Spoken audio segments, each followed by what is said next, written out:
Buenas, estamos en la segunda transmisión de River Podcast con Daniel Irribarren, campeón mundial de debate en la versión en español en el año 2012. Y vamos a ir directo al contenido, vamos a saltarnos cualquier contenido burocrático. Pero lo primero es hablar de qué significa debatir y por qué la gente debería debatir, como por qué deberíamos ensartarnos en ese tipo de conversación y formato. Al tiro con las preguntas duras. ¿Qué significa debatir? A ver, la perspectiva que tengo yo del debate es que es un juego. A diferencia de gente que se compromete con el debate por el debate en sí mismo, hay gente que debate por encontrar una verdad, asumiendo que existe. Hay gente que debate porque solamente le interesa desarrollar algunas habilidades en particular. Pero mi postura con el debate, luego de llevar harto tiempo en esto, es que es un juego. Probablemente sea el juego a nivel intelectual más difícil que hayamos inventado. Pero no solamente a nivel intelectual el juego, sino que también es a nivel emocional, a nivel corporal, a nivel físico, a nivel social, en trabajo en grupo. Entonces, ¿por qué juego? Primero, porque es voluntario. Las personas, si es que es obligación, no juego y no lo estaría haciendo Parte porque de quiero. una regla a priori del juego. ¿No? Claro, o sea, querer jugarlo. Que es como, ok, hagámoslo.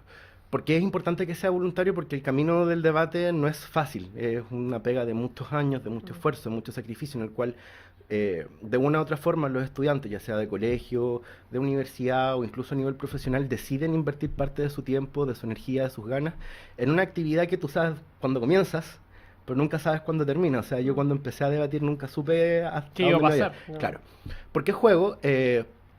Porque desarrolla un montón de habilidades, como te estaba comentando.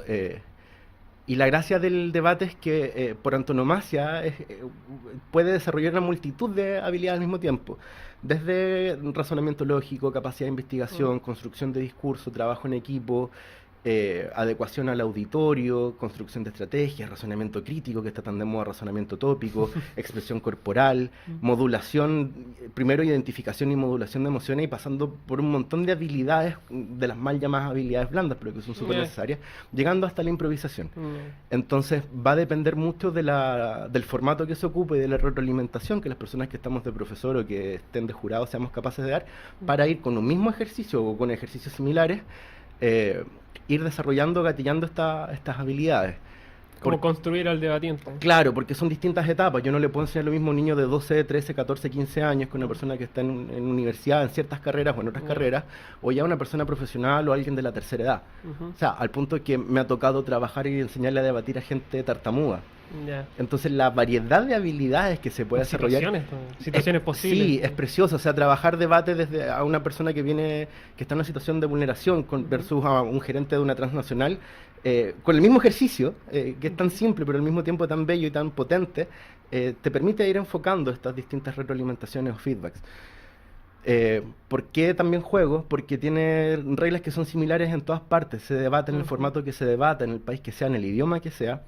Las reglas básicas del debate van a ser siempre las mismas. Son constantes. Claro, o sea, si es que yo te digo vamos a jugar fútbol, vamos a jugar futbolito, vamos a jugar fútbol 7 o lo que sea, básicamente son las mismas reglas. Va cambiando la cantidad de gente, el formato, el tiempo, pero... Y el idioma. Claro, pero es básicamente agarrar una pelota y meter goles. Claro. El debate es más o menos parecido. ¿Por qué juego?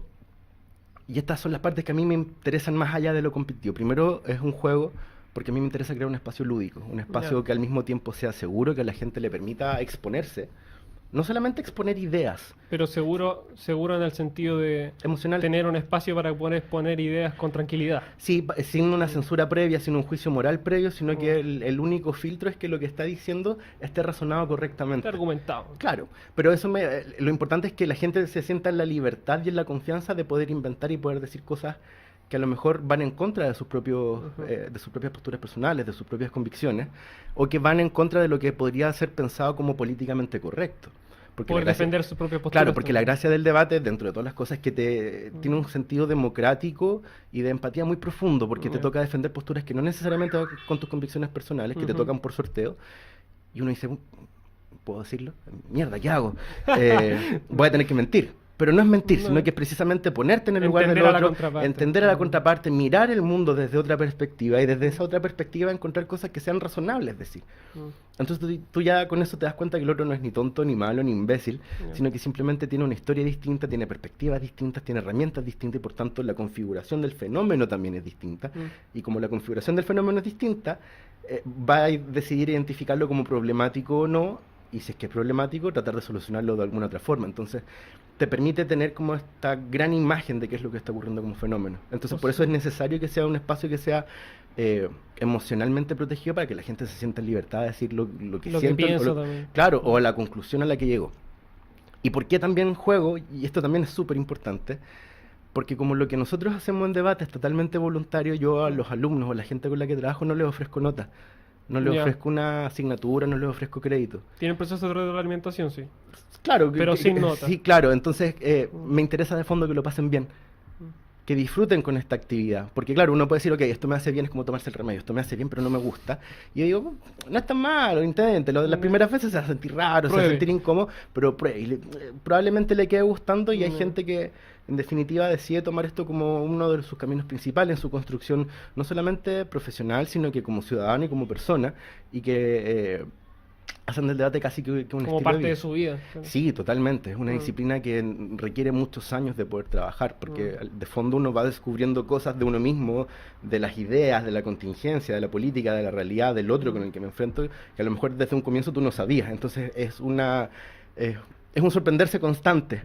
Y al mismo tiempo, y esto ya hablando desde mi experiencia personal, la satisfacción que te da estar debatiendo, casi que una sensación adrenalínica de estar ahí es impagable. Es como lo que le pasa a los actores con las tablas, que las llaman, a los debatientes nos llama el micrófono, nos llama el podio y queremos estar ahí. Entonces a mí me pasa de repente como profe, como jurado, que digo, qué ganas de estar ahí adentro, Bueno, debatiendo. Recuerdo que una vez nos hablabas de este tema de que pareciera que la gente que debate como que empieza a saborear un poco de poder. Sí. Como que ese era el concepto que nos contaste. Hay una discusión entretenida a nivel académico respecto a qué es lo que uno está haciendo con el debate. Si es que uno está convenciendo, si es que uno está persuadiendo, si es que uno está manipulando, si es que uno está dominando. ¿Qué crees tú que realmente es lo que sucede o cuál es el objetivo principal o fundamental de debatir?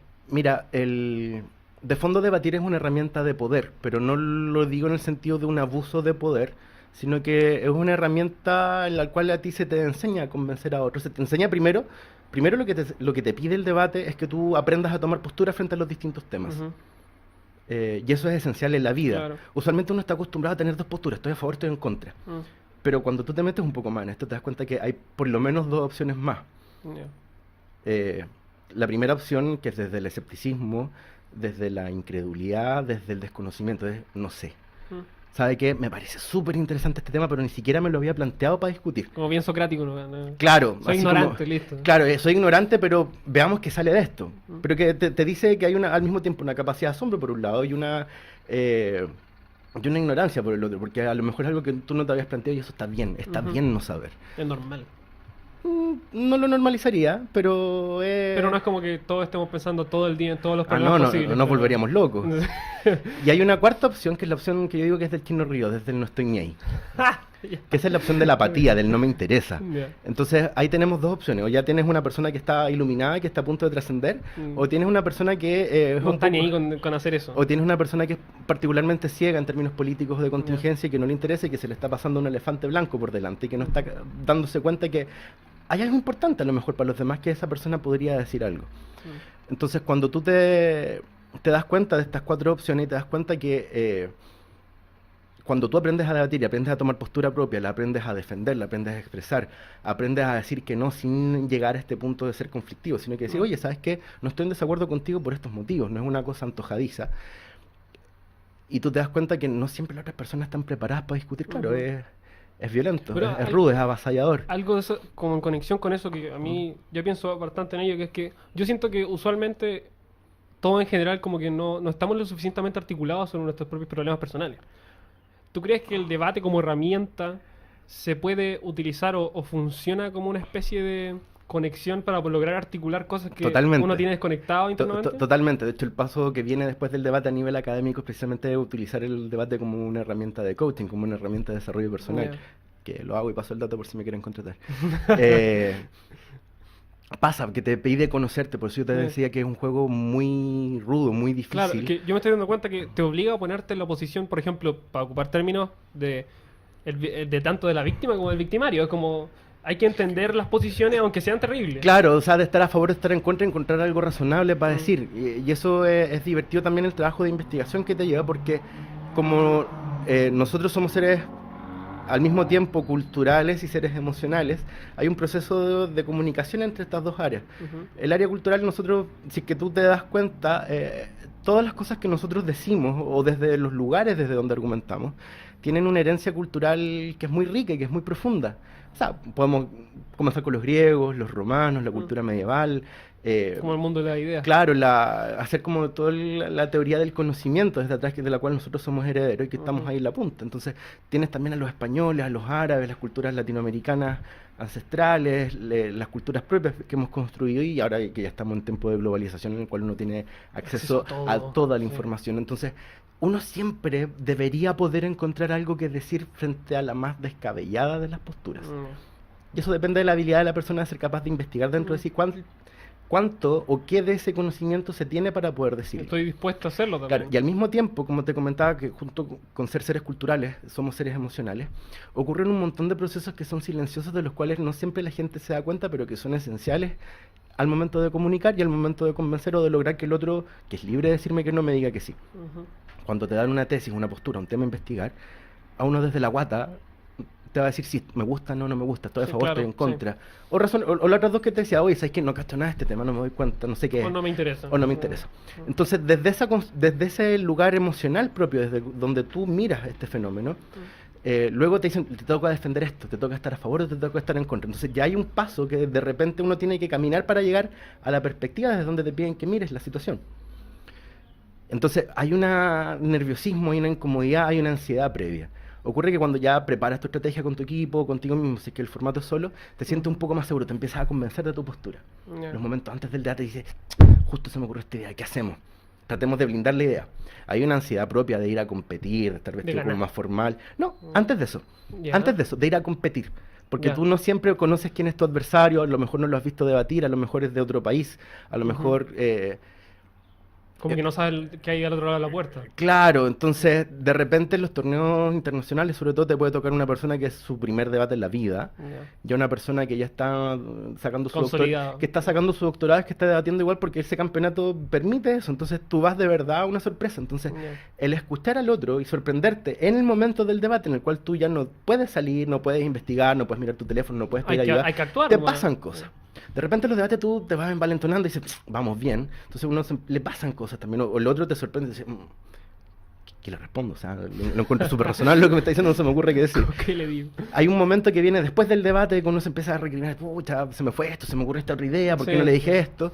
Después viene cuando te dicen si es que ganaste, perdiste, qué lugar quedaste, te da una retroalimentación. Entonces hay un juego emocional de por medio en el cual uno tiene que preparar a la gente, porque hay un montón de incertidumbre y hay un montón de momentos que son desagradables. Claro, hay que preparar a la gente para la situación. Claro, y la gracia es que entiendan que esto, como es un proceso que es de largo aliento, todas esas tropiezos, todas esas peladas de rodilla, de algo sirven. Por eso entonces es importante lo que yo te comentaba, de tener un espacio que sea emocionalmente protegido, para que la gente sepa que va a haber alguien que va a estar dispuesto a ayudar a limpiarle las heridas, hacerle nanaicito y que se ponga de pie, ¿no? Como aquí puede equivocar. Claro, démosle de nuevo, o sea, nadie va a empezar volando en esto del debate, o sea, empezamos todos gateando y todos cometemos errores, pero empezamos a caminar. Claro, pero eso es divertido también, porque usualmente en las primeras clases yo le digo, cuando los hago improvisar, los hago equivocarse a propósito con un fin pedagógico, no solamente de tortura, sino que pedagógico. Le digo, este es su piso, de aquí para abajo no se cae.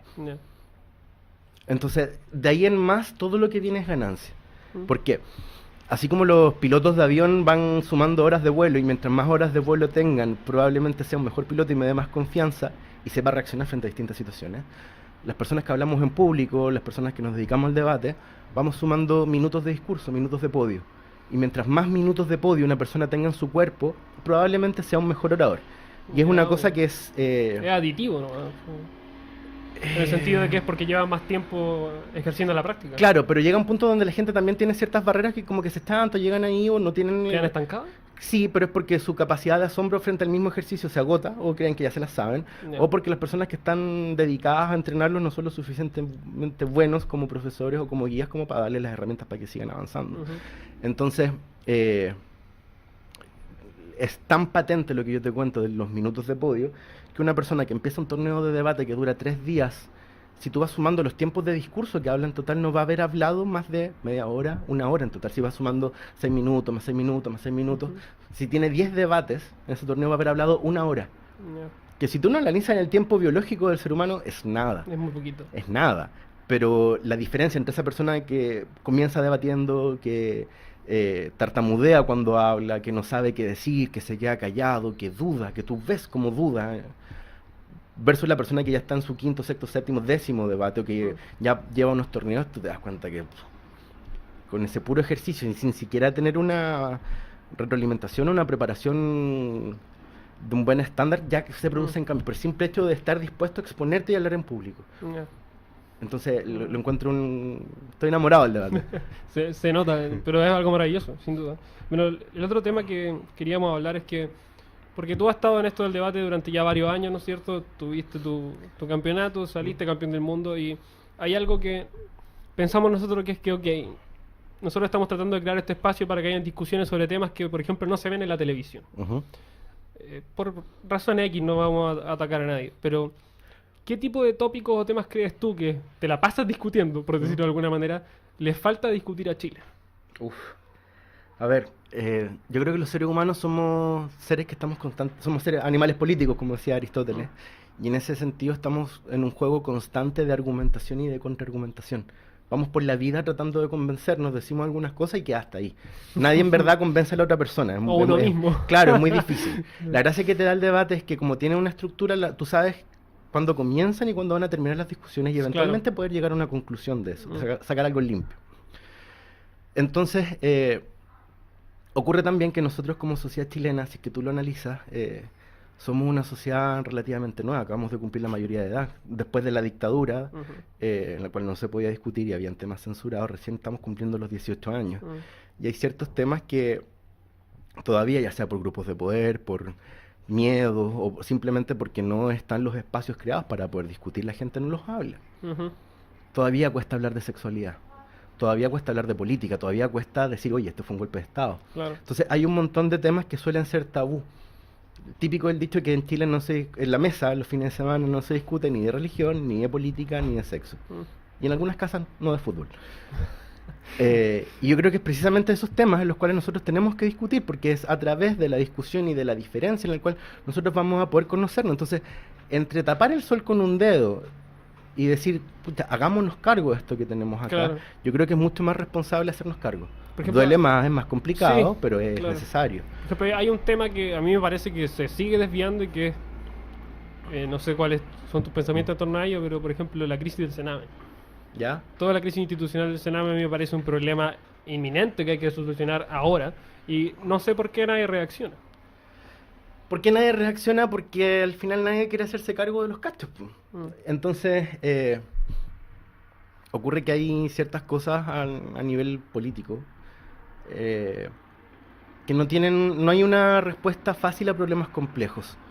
Y no hay, mientras no haya una discusión en serio, nunca vamos a poder tener un proyecto de país, más allá si uno es de izquierda, derecha, liberal, progre, conservador. Bueno, eso es algo que yo digo siempre, que siento que la gente ya no se escucha. Siento que la gente pelea y que realmente no tiene conversaciones sinceras, sino que como que son golpes de argumentos y buscan ganarle al otro, ¿no? Sí, lo que pasa es que lo que es decible en el discurso público es distinto que lo que uno tiene en sus convicciones propias. Entonces yo tengo usualmente que moderar o modular lo que yo de verdad quiero hacer o decir. Por supuesto. Porque si yo de repente digo alguna atrocidad así como, y vamos a ahogar gatitos, la gente me va a mirar con cara de espanto. Sí.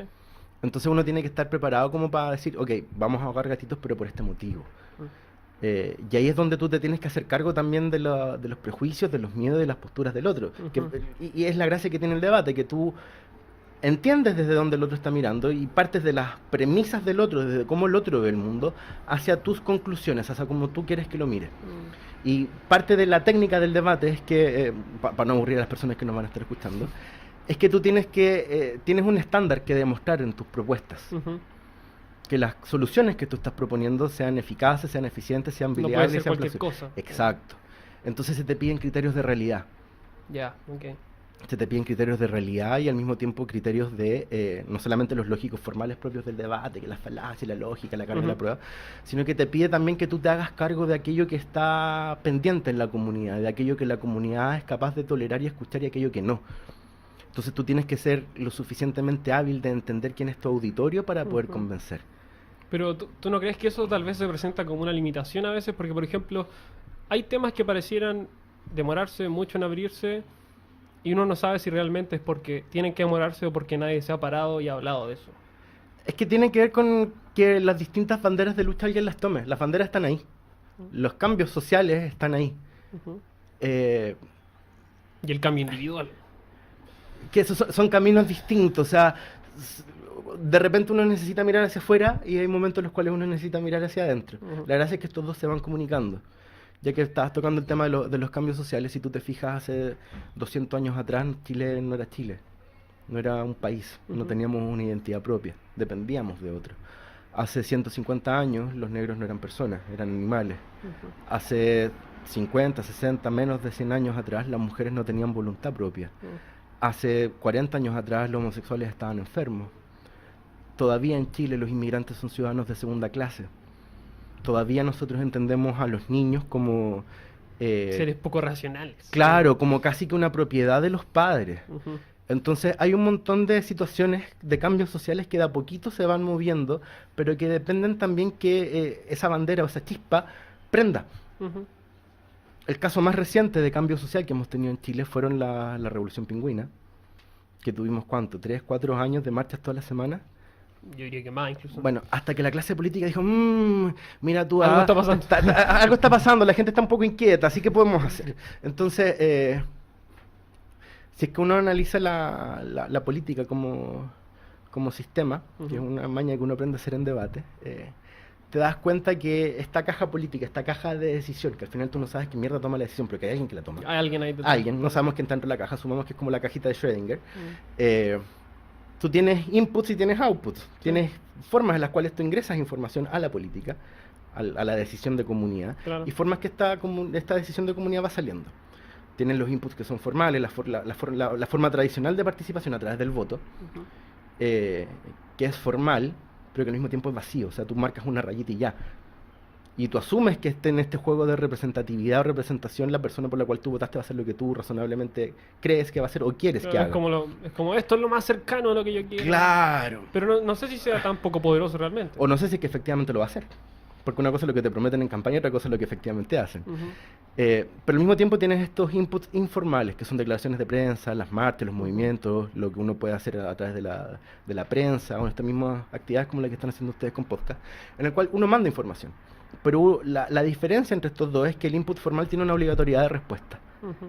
Si es que el candidato Hay sacó un los votos límite. necesarios, va a ser el candidato electo. Sí. Pero tú a este sistema, a la medida que le metes inputs informales, revueltas sociales, a esta agitación, le metes información, le metes información, le metes información, y aquí los ingenieros van a entender mejor que nosotros. Cuando tú a un sistema le metes mucha energía y el sistema no te responde de alguna forma, no hay una salida de esto, el sistema se rompe, se revienta. Ujú.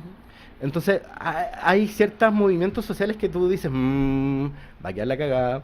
Sí, Y uno dice, mira, está siguiendo esto, algo va a pasar, Sí. algo va a pasar. Y uno empieza a mirar casi que con morbo. Uno así puede como, oler como lo que va a sí. suceder. Entonces, ¿qué es lo que pasa? Basta con que toda esta información informal, alguien salga alguna cara visible o alguien que se comprometa con esto. Que alguien se haga responsable de algo. Claro, y empuje con eso, Ujú. con todo el desgaste que implica, por supuesto, y con todo el entrenamiento también que se necesita, para poder lograr algo. Y ahora nosotros vemos que los mismos líderes pingüinos ahora están en el Congreso y son líderes. Claro. Y probablemente sigan creciendo. Entonces, hay distintas iniciativas, consumo de marihuana medicinal, por ejemplo, el matrimonio igualitario, Ujú. todo lo que pasó, por ejemplo, con el tema de la mujer fantástica respecto a la identidad de género.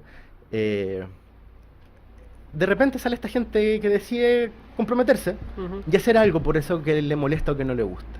Y es maravilloso. Porque tú te das cuenta que las respuestas no están viniendo desde la política formal, Ujú. sino que está viniendo Es desde... es un cambio de un individuo que quiere mostrarse y decirle stop a algo. Claro, Pero entonces... yo creo que algo importante es que se hace responsable él mismo de hacerlo y no se lleva a toda la gente consigo. Exacto, entonces de repente este sistema político dice, ya, ok, me convencieron. Y te da una respuesta. A través de una ley, de una política pública, te da una Ujú. respuesta institucional. Y entonces cuando se tiene una respuesta institucional, tú tienes no solamente el gesto político de logramos esto, sino que tienes luego de eso toda una institucionalidad detrás para poder cristalizarlo.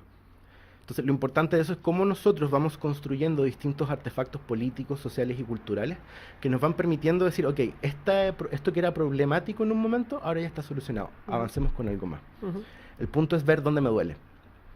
Ver dónde me duele. ¿Dónde está la herida? Claro, ¿dónde está la herida? Los movimientos animalistas, los ciclistas furiosos, la gente que está comprometida con la ciudad, con el medio ambiente. Son distintas heridas que a la gente le duele. Y uno va dándose cuenta que cosas que antes no te dolían, ahora sí te duelen. Entonces, uno también va diciendo, oye, ¿sabes qué? Esto me interesa. Dediquémosle tiempo, démosle un like, vamos a una discusión. Entonces, se van formando estas formas de participación política que ya no son tradicionales. Y claro, se hace falta entrenamiento, pero como acá en Chile usualmente no se debate, no se discute, no están entrenados la gente, claro, terminamos peleando. Eso es lo que me refiero yo, que pareciera que no, las discusiones no son reales, la gente termina teniendo una pelea personal, ¿no? Es que usualmente se confunde mi convicción, la convicción personal de cada persona con lo que... Con mi argumento. Claro, entonces la gente no siempre está preparada para entender que se está atacando la idea y no se está atacando la persona. Ahora, también hay gente particularmente desagradable para discutir que ataca a la persona. Que probablemente leyeron de una manera muy equivocada a Schopenhauer, que él te hablaba de estas estratagemas para tener siempre la razón, de la heurística, pero que son básicamente estrategias. Entonces, cuando uno ya está un poquito más entrenado, te das cuenta que hay una persona que te quiere sacar de tus casillas, entonces ya, ok. Puede hacerlo muy fácilmente, ¿no? Sí, pero tú te das cuenta así como, ya, ok, ¿y qué más? Me estás tratando de joder, pero yo me doy cuenta que me estás tratando de joder, entonces no te pesco. Sigamos, avancemos con la discusión. Sí.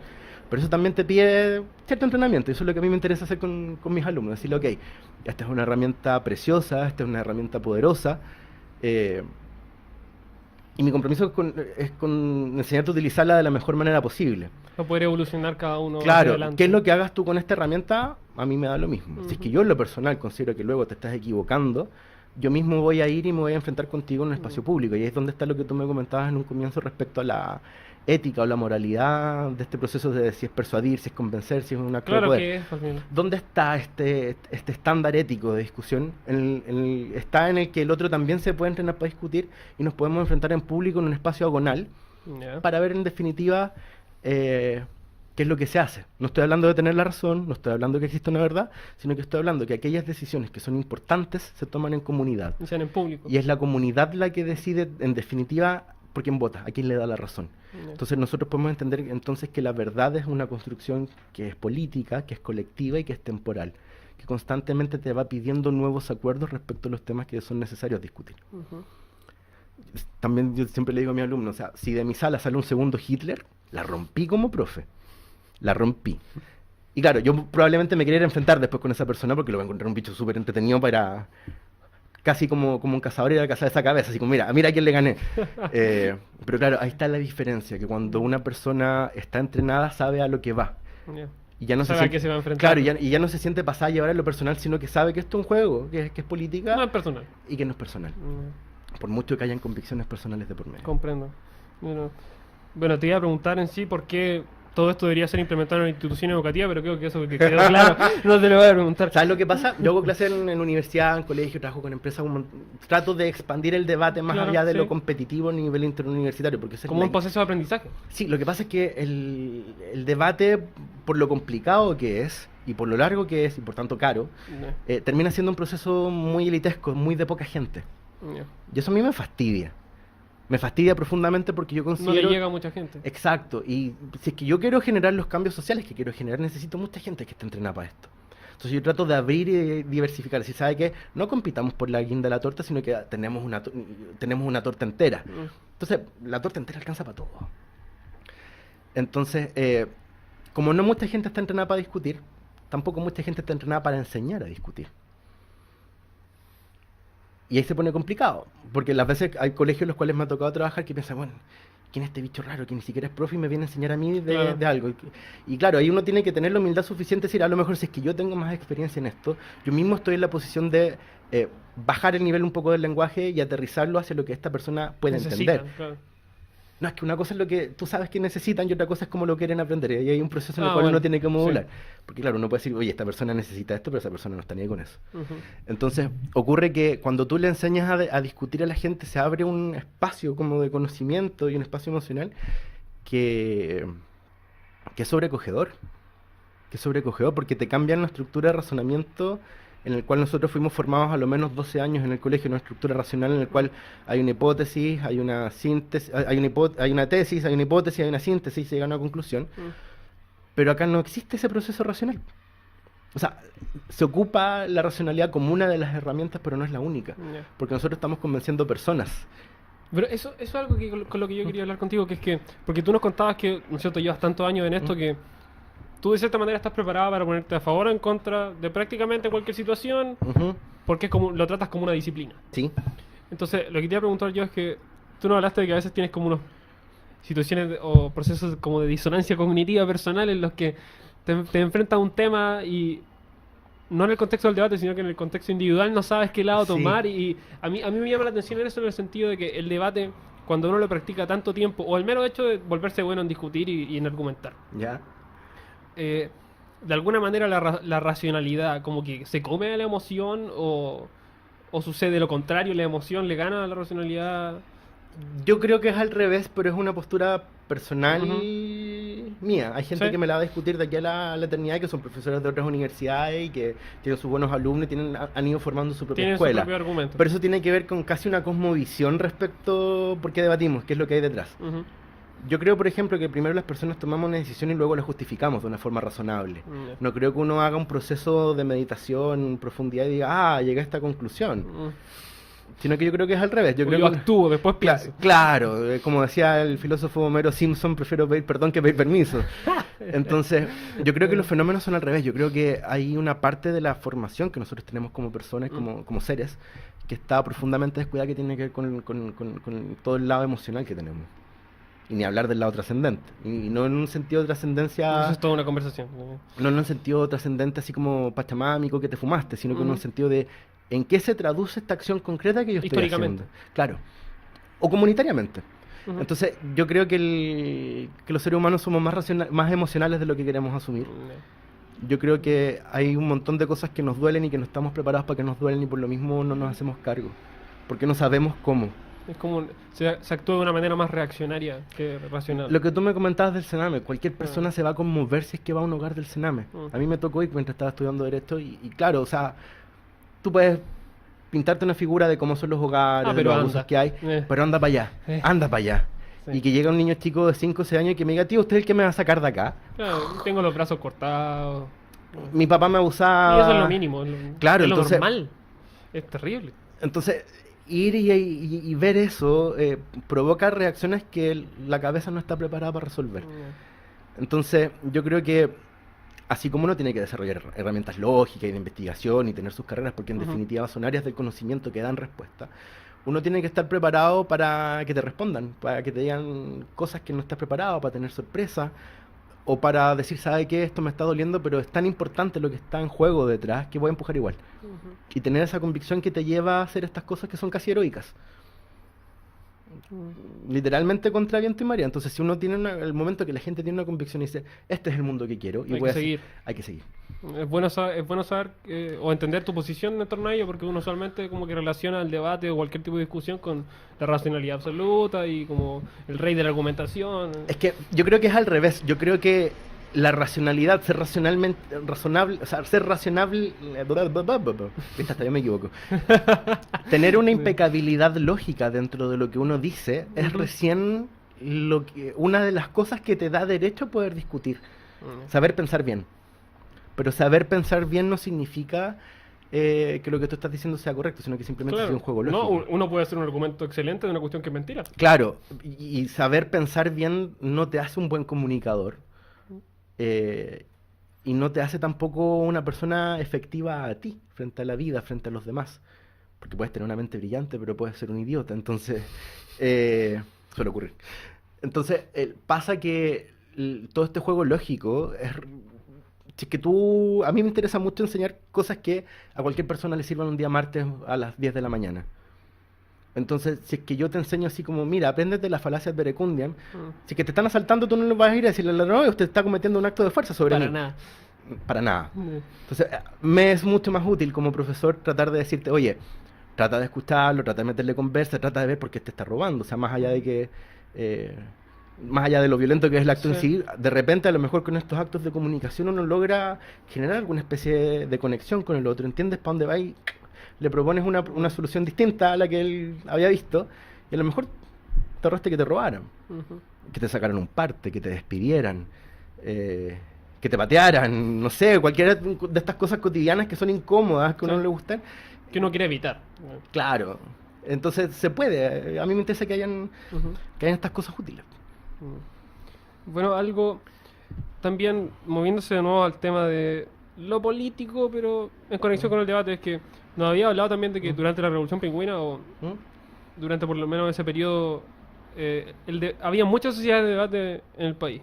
Y que se fueron, no sé si me contaste que fueron desapareciendo, pero por lo menos recuerdo que me nombraste que sucedía que a los buenos oradores, los partidos políticos, como que los tomaban y le hacían una especie de lavado de cerebro como para que se formaran partes por el mero hecho de que eran buenos argumentando. Sí, mira, Eso, pasaba una cosa. ¿qué era lo que sucedía ahí? Te hago un poco de prehistoria del Sí, debate. que- El debate llegó a Chile por un profesor de la Católica en su momento, que él fue formado en Inglaterra y que fue de los primeros que empezó a debatir acá en Chile por el año 98, una cosa así. Empezaron a haber campeonatos nacionales de debate que tenían Ya. unos premios muy interesantes, pero que eran como muy de esto elitesco que yo te decía, Ya, muy poca gente. muy poca gente y y un contexto muy formal, muy elegante, con cóctel y con jurados así bien emperifollados. Entonces uno se preparaba para una fiesta de gala. Ya. De a poco esta cosa se fue haciendo un poquito más conocida, un poquito más popular y se fue despeinando. Y en la medida que se fue despeinando, se fue ampliando hacia distintas universidades y a colegios, Ya. los cuales fueron señeros en este movimiento Se creó una estudiantil. institucionalidad del debate. Claro, y se empezaron a crear distintos torneos regionales, torneos, o sea, comunales, regionales, nacionales. Ujú. Y como esta cosa se fue ampliando, también los intereses que se estaban defendiendo eran también distintos. Ya. En un comienzo eran como muy cuadrados, muy empaquetados. ¿Cuáles eran esos conflictos de interés entre Lo lo que pasa es que, así como cada persona tiene su visión de mundo, cada universidad también tiene su propia postura política frente a las cosas. Sí. Entonces habían universidades muy conservadoras que decían, no, sabe que yo este tema no lo discuto. Ah, ya, ok, ya. A priori, A esto priori no se no- discute en mi Claro, campus. y los alumnos de esas universidades en ese momento no los discutían. Ahora alegremente sí los discuten porque se dan cuenta que discutir los temas no va a cambiar necesariamente sus posturas personales, sino que se dan cuenta que como ejercicio profesional necesitan entrenarse, está la postura del otro para poder responder. No, o sea, y hay que entender que el mundo en sí, como creo que ya te lo había contado, no es un lugar necesariamente seguro, hay que saber enfrentarse a Claro. las amenazas. O sea, En todos fin. a todos nos disfrazan de Caperucita Roja, pero nunca te dicen que va a haber un lobo. Si, Sí. si tú le dices a la gente que va a haber un lobo, uno por lo menos está preparado para Claro. decir, ok. Como en algún momento va a aparecer, Sí. tengo que hacer algo. Entonces, ¿qué es lo que pasa?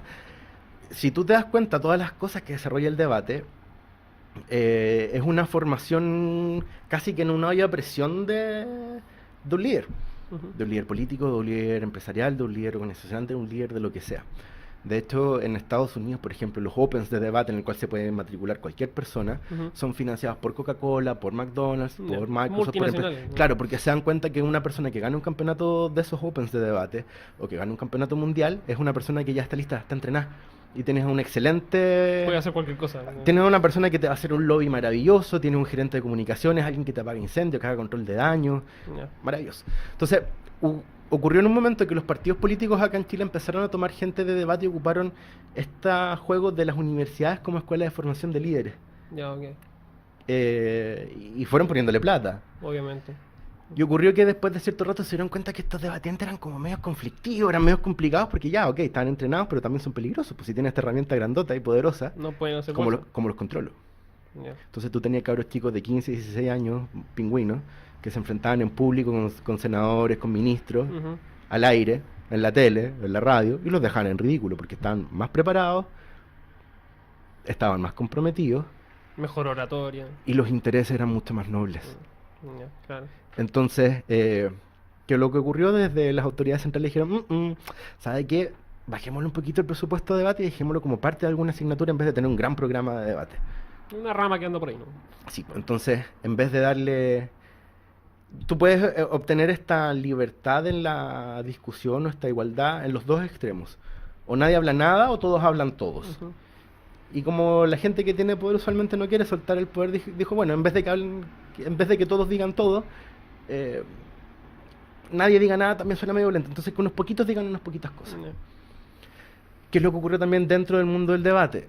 Como nos dimos cuenta que en el circuito anglosajón había mucho movimiento y que esta es una herramienta, un juego que está metida desde en el ADN de la construcción en Europa, en Estados Unidos.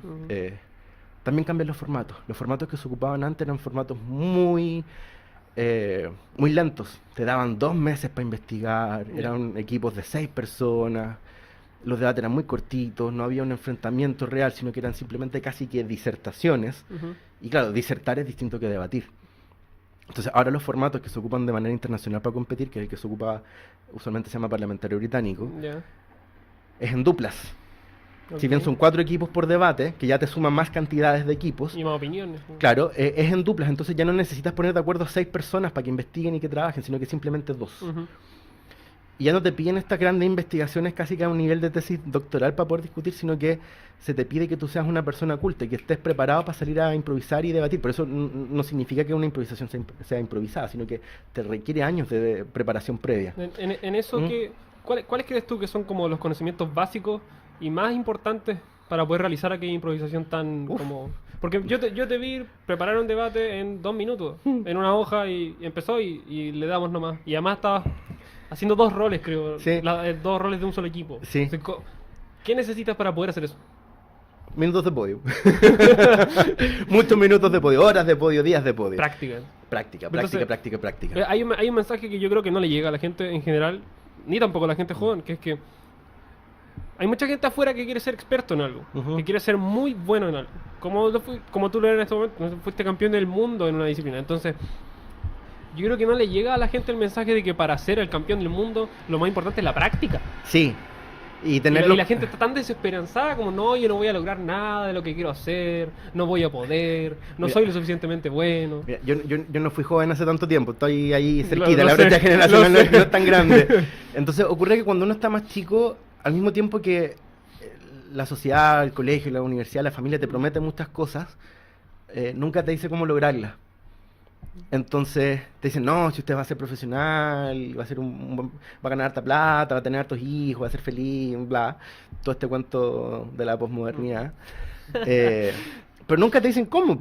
Entonces uno de repente, a mí en lo personal... ¿Qué hago? ¿Cómo actúo? ¿Qué quieren que haga? O sea, a mí en lo personal me pasó que me fue muy bien en la PSU, entre estudiar Derecho en la Chile, y no me gustó la carrera. No me gustó la universidad, no me gustó el ambiente. Después, claro, le tomé cierto el gusto y fui viendo ciertas cosas, pero dije, me siento disconforme con la educación que estoy recibiendo y se supone que es una educación de élite para este país. De hecho. Y no me basta. Entonces, ¿qué hago? Sigo yo solo. Me hago cargo. Me hago cargo yo mismo porque, claro, tengo esta como pasión por dentro de aprender, tengo esta curiosidad intelectual de chiquitito, menos mal que fui bien estimulado. Y dije, bueno, ¿qué hago? Y empecé a buscar, ¿cachai? Y uno va probando distintas cosas, lo mismo que probar disciplinas deportivas. Entonces, pucha, necesito hacer ejercicio, pero no sé qué ejercicio quiero hacer.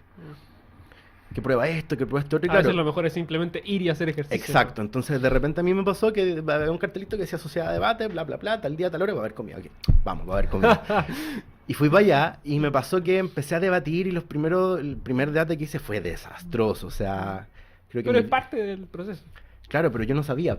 Entonces me pasó que cuando debatí me sentí pésimo. Eso es lo que nadie le cuenta. Sí, pues yo sentí que hice el ridículo, que hablé puras pelotudeces, que insulté al otro, que me atraganté, que no dije todo, se me pasó el tiempo, me puse a sudar, me puse nervioso, me pasó de todo, así, faltó que me hiciera pipí nomás. Pero ¿sabes lo que me pasó? Que así como de desagradable fue la experiencia, por lo novedoso y por lo poco preparado que yo me sentía, dije, aquí hay algo. Como que me despertó unas ganas, una pasión, y dije, démosle. Entonces pasé 1 año sin debatir. Simplemente mirando debate. Mucho tiempo. Miraba debate, miraba a la gente que estaba a cargo en ese momento de la sociedad y miraba gente de otra universidad y digo, bueno, tiene mi misma edad y yo quiero ser como esa persona. Y claro, de a poco uno empieza a debatir, te caes, te pelas las rodillas, te duele, lloras, necesitas a alguien que te ayude a limpiarte y que te diga, dale, levántate. El niño chico no deja de levantarse por muchas veces que se caiga, quiere seguir caminando. Y tiene el espíritu para hacerlo. Claro, pero es porque él no es consciente de su limitación ni de su temporalidad. Entonces dije, bueno, si esto me gusta, démosle. Y le di, debatí, perdí. Y de repente como que ya no perdía tanto, sino que algo como que ya iba gastando, porque tampoco es como que haya tenido un profesor que me haya estado guiando y diciéndome te va a ocurrir esto en el proceso, No. sino que eran otros alumnos de la universidad que tenían más años y que tenían un poquito El más de círculo experiencia. personal, ¿no? Claro. Entonces lo que ocurrió ahí fue que de repente ya empecé a ganar algunas cosas, pero típico, llegaba a las finales y no ganaba. Ya. Y ahí fue cuando dije, estoy debatiendo como los demás quieren que yo debata, pero no estoy debatiendo como yo quiero debatir. Entonces también ahí hay un proceso así, cómo me apropio de este fenómeno y no yo meterme dentro del fenómeno externo, sino que esto salga a través de mí. Ujú. Y ahí fue cuando empecé a ganar, y después gané, hasta Ya. que gané el Mundial de Debate en Español y gané el premio al mejor orador. ¿Por qué te comento esto? Porque cualquiera puede hacerlo. Cualquiera puede hacerlo. No es como que yo sea una persona particularmente dotada o inteligente, A eso me refiero yo, sino que que me dediqué a esto. eso, según yo, es el mensaje que hace falta, como que uno puede realmente ser increíblemente bueno en algo si es que trabaja lo suficiente. El tema, que también es una pregunta directa para ti, es como lo que yo siento que está detrás, que realmente es problemático, es todo lo que hay que sacrificar. Sí, La gran cantidad de trabajo que eso conlleva como y el tipo de estilo de vida que tienes que tener para ser realmente bueno en algo. sí, pero eso también depende de tus convicciones personales, hasta dónde lo quieres llevar. Es súper válido querer tener una vida normal. Sí. Tener una pega piola, una polola piola, una familia piola y pasar la vida sin pena ni gloria. Ujú. Pero a mí eso no me bastaba. Entonces dije, puta, encontré esto que me gusta. Y mirando cómo estaba el circuito nacional e internacional de debate, dije, con toda la humildad que no me caracteriza, dije, ¿sabes que soy mejor que todos estos hueones? Pero no se está viendo reflejado en los resultados. ¿Qué está fallando? Sí. Y claro, fue el primer mundial de debate en español que se hizo en Venezuela. Llegamos a la semifinal, al tiro. Tuvimos un pequeño problema político ahí con la organización y por eso Ya. no avanzamos. Pero me bastó con esa como bocanada de ver cómo estaba el circuito internacional. Españoles, mexicanos, estadounidenses, colombianos, venezolanos, argentinos, peruanos. Y yo dije, yo soy tan bueno como los que ganaron, yo soy tan bueno como los mejores. Y no tengo tanta experiencia como ellos. Y dije, el próximo año lo gano. Y lo gané. Ya. Pero sí, pasa que hay muchos sacrificios de por medio. Yo Claro. me demoré muchísimo en egresar de mi carrera. Tuve que tomar menos ramos. Ya. Tuve que a lo mejor no dedicarle tantos años, tiempo de estudio a las cosas y tener peores notas para poder dedicarle este tiempo a esto otro. Ujú. Y es un sacrificio, es una cuenta de ahorro que uno abre sin saber cuánto retorno te va a dar. Claro, Más- eso es lo otro que como que a la gente le venden la idea de que va a tener una carrera y yo siento que la gente tiene trabajo. Sí. Porque una carrera es algo que no se acaba, que continúa y que uno sigue aprendiendo. Es que es la misma discusión que se tiene en estos momentos con la generación de nuestros padres o nuestros abuelos. Si tú pensás que nuestros abuelos eran baby boomers, en los cuales ellos tenían literalmente que trabajar para poder vivir. Y nosotros podemos... Es que ellos no pensaron en estudiar, era como, yo necesito plata ahora. Ahora, claro, quiero entonces trabajar". nosotros estudiamos porque queremos. Tenemos suerte. Claro, o sea, por último tenía un estado que ahora tiene un poquito más de plata y que no te va a dejar caerte. Ujú. Entonces antes antes te daban un premio por lograr 40 años en una misma empresa, así como tome aquí el premio a 40 Sí. años, un reloj de oro así bien grande que es de muñeca, pero lo pegáis en la pared igual. Y ahora, si tú tenéis 40 años en la misma pega, te decís, bueno, mediocre, pues cómo no avanzó, cómo no se perfeccionó, cómo no se movió, cómo no emprendió, cómo no hizo algo. Entonces son condiciones materiales que son tan distintas que ya no basta con la carrera, ya no basta con el trabajo y uno ya no trabaja solamente con personas de su propia carrera, uno tiene que aprender a hablar en distintos idiomas. Ujú. El que estudió Derecho ya no va a trabajar solo con abogados, sino que tiene que trabajar con contadores, Tiene que con volverse ingenieros, con médicos. multidisciplinario. Claro, y eso te pide... yo entiendo que las universidades en un momento por un afán docente tuvieron que separar las áreas del conocimiento, pero en la actualidad están todas juntas. Entonces son equipos multidisciplinarios, multinacionales, con distintos intereses, en el cual ya no es un conocimiento técnico el que se requiere, sino que son habilidades, más allá del conocimiento técnico. Entonces, en la medida que la gente entiende que lo que tiene en la universidad a nivel de licenciatura, a nivel de pregrado, son solamente herramientas básicas para poder desarrollarse en un área, que después cuando sigue estudiando y saca un máster o saca un doctorado ya se supone que acaba el conocimiento en un área o crea conocimiento nuevo, te das cuenta que al final la realidad está toda conectada y que no hay una única ciencia que pueda darle respuesta a todo, como se pretendía hacer desde la economía o desde Depende el de los derecho. sacrificios de cada uno en su trabajo, ¿no? Claro, entonces de fondo se te pide tener herramientas para poder a dialogar con distintas disciplinas, con distintas perspectivas, y llega un momento en el cual se necesita gente también que sea capaz de aglobar todo esto y tomar una decisión.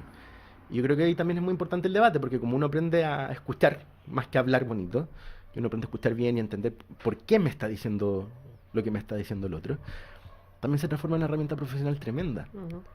Entonces tú puedes mover grupos de trabajo, puedes trabajar desde, no sin una preparación, pero sí desde una sorpresa frente a los fenómenos que se te da.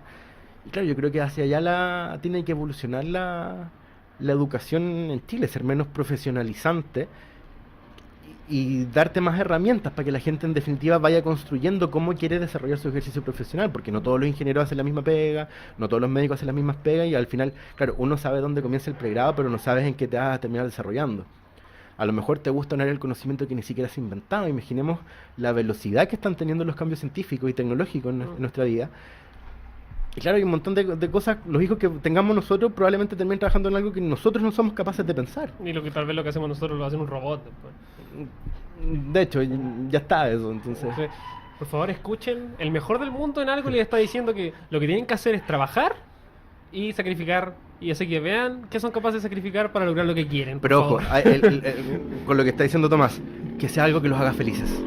Da lo mismo. Que persigan lo que realmente quieren. Exacto. Pero que también evalúen qué están dispuestos a sacrificar. Es que a nosotros nuestros papás nos dicen, esto es algo que te dé plata, que te dé prestigio, que te permita... Están en su razón para hacerlo también. Totalmente. Y ellos lo quieren desde el amor que nos tienen y desde su propia perspectiva. Pero yo siento que las cosas están para que uno se pueda desarrollar lo que uno quiere.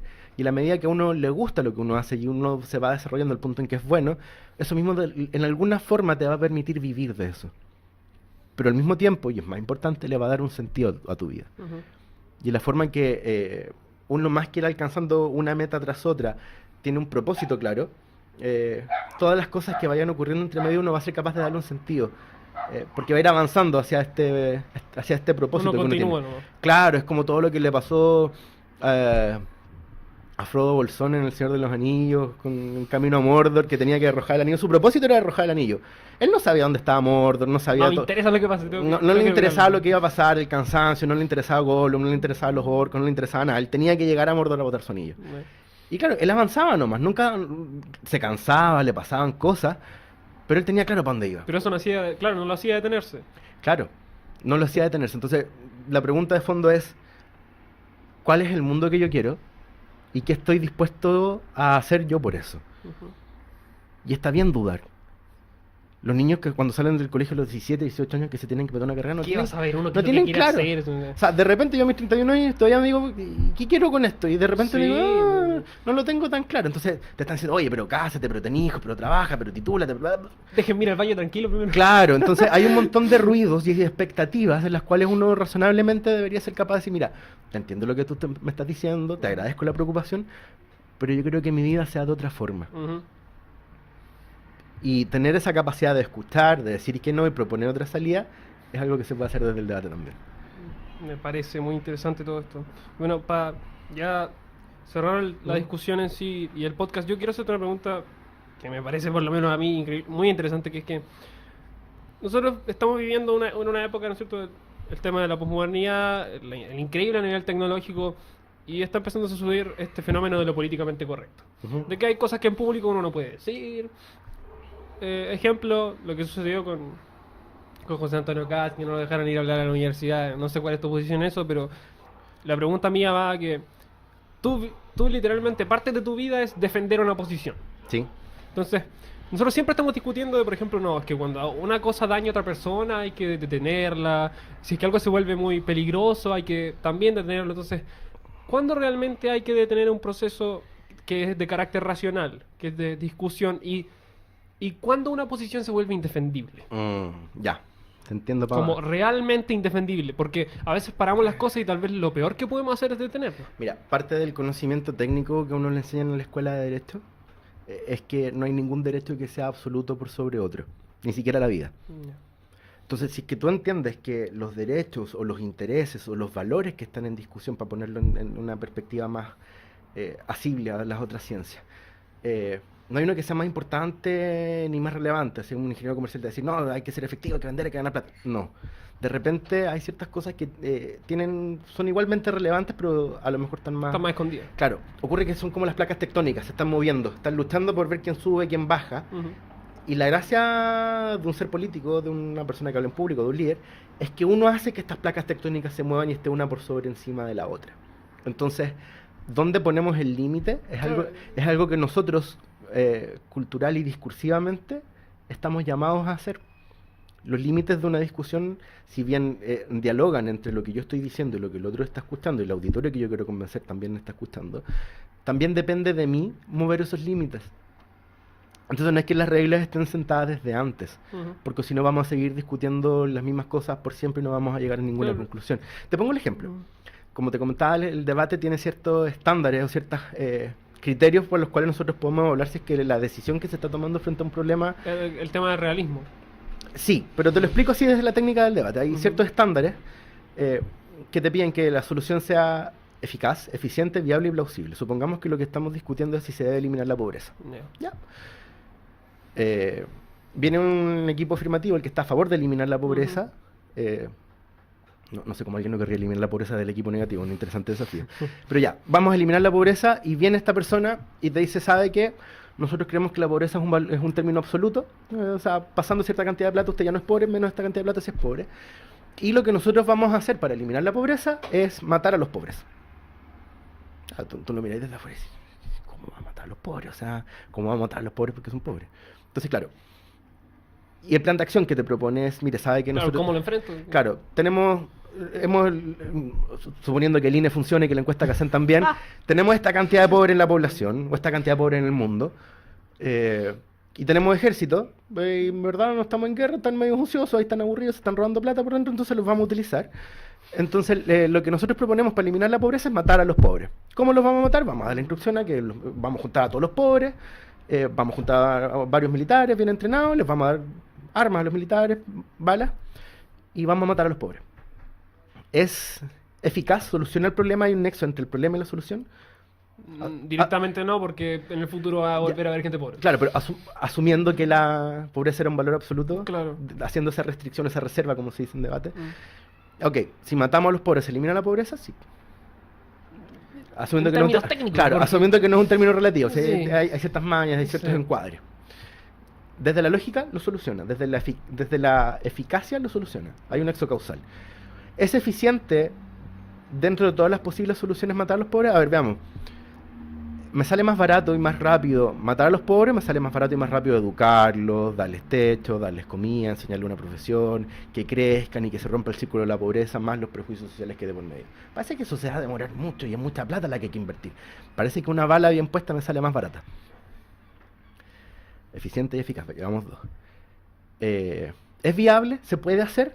Sí, pues, tengo los pobres, tengo militares, tengo armas, tengo balas y pone a apretar el gatillo. Totalmente se puede hacer.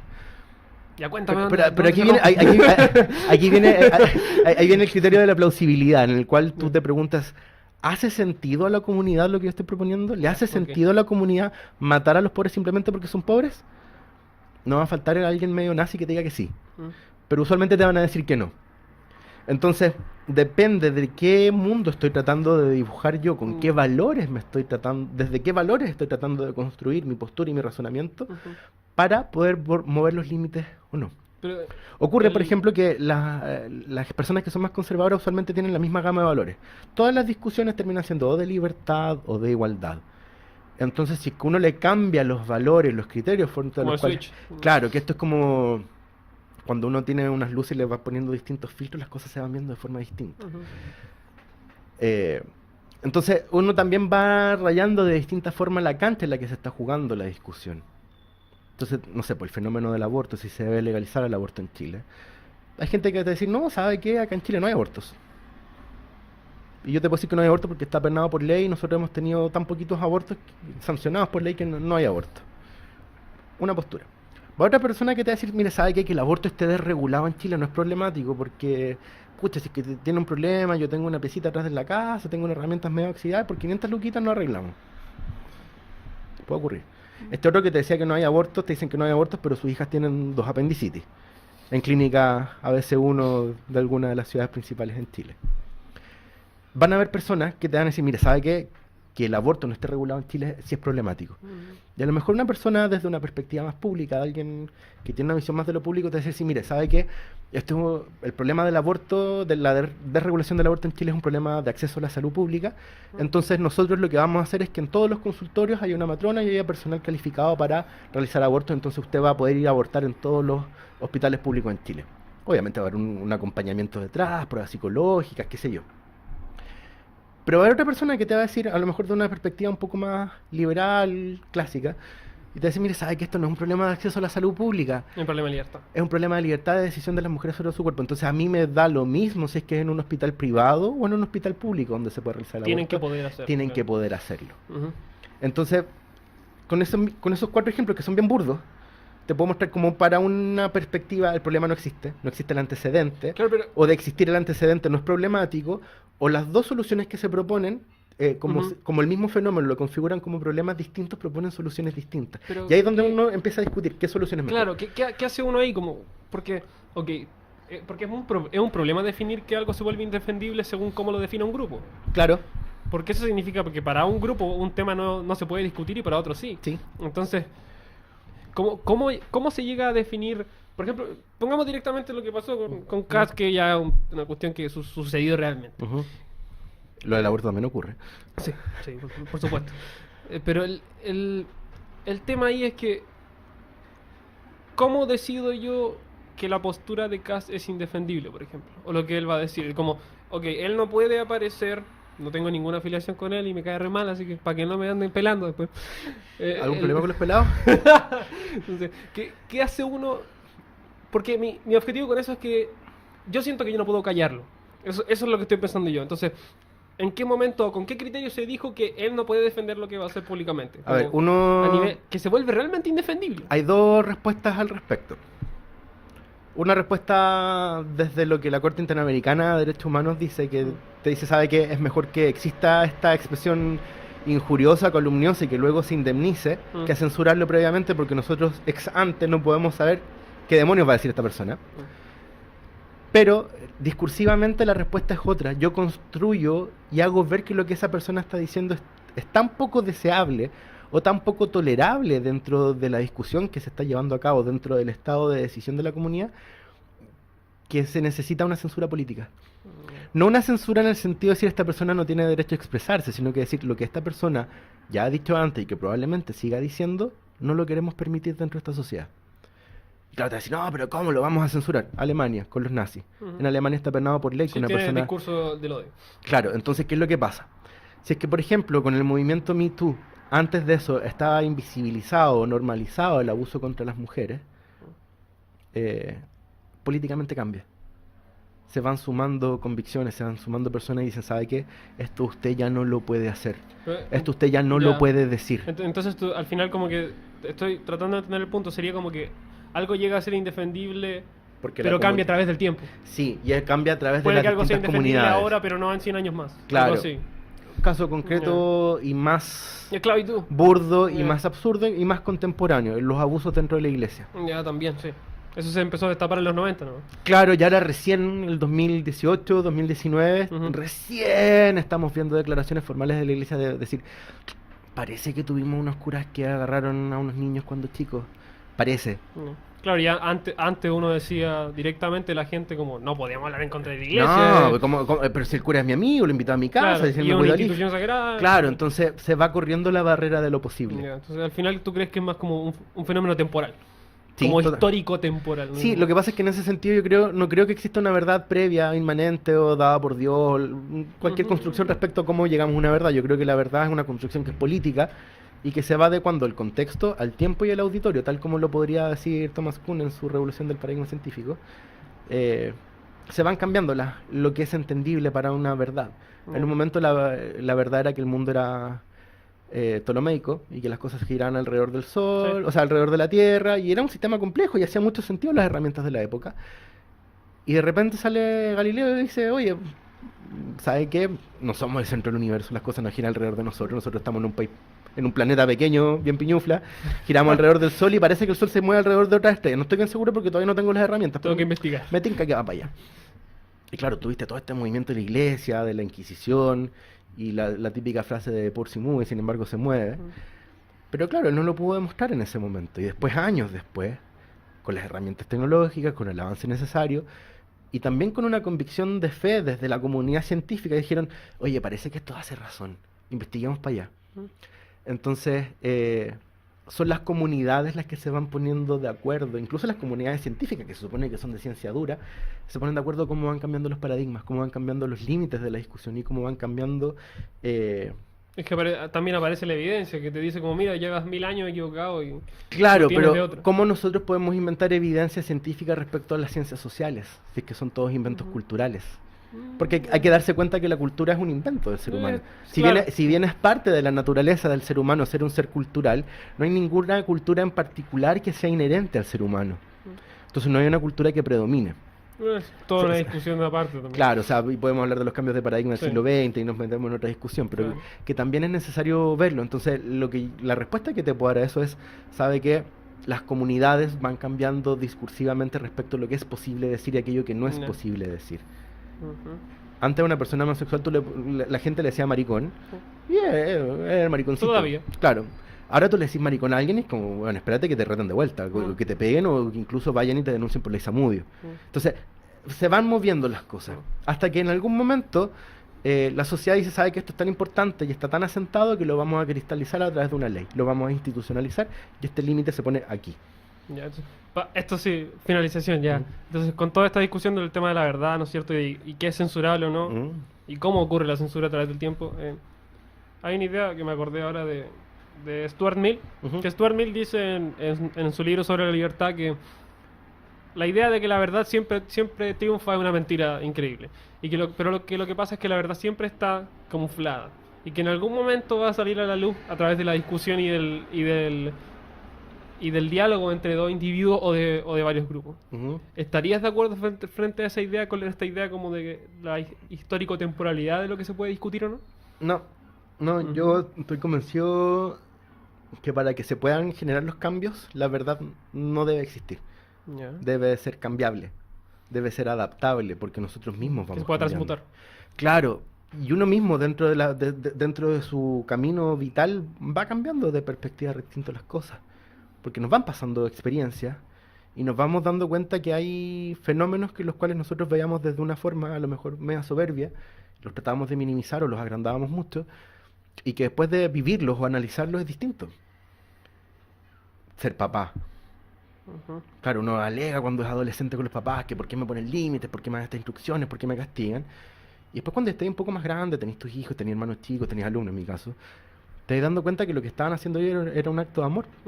A lo mejor no nos dábamos cuenta, o a lo mejor habríamos tomado decisiones distintas, pero te das cuenta que lo que hicieron no fue azaroso, no fue inventado, no fue desde la maldad, sino que tenían simplemente una perspectiva distinta y la decisión que nos propusieron era otra. Entonces, por lo mismo, yo creo que nosotros no podemos negarnos la capacidad de cambio.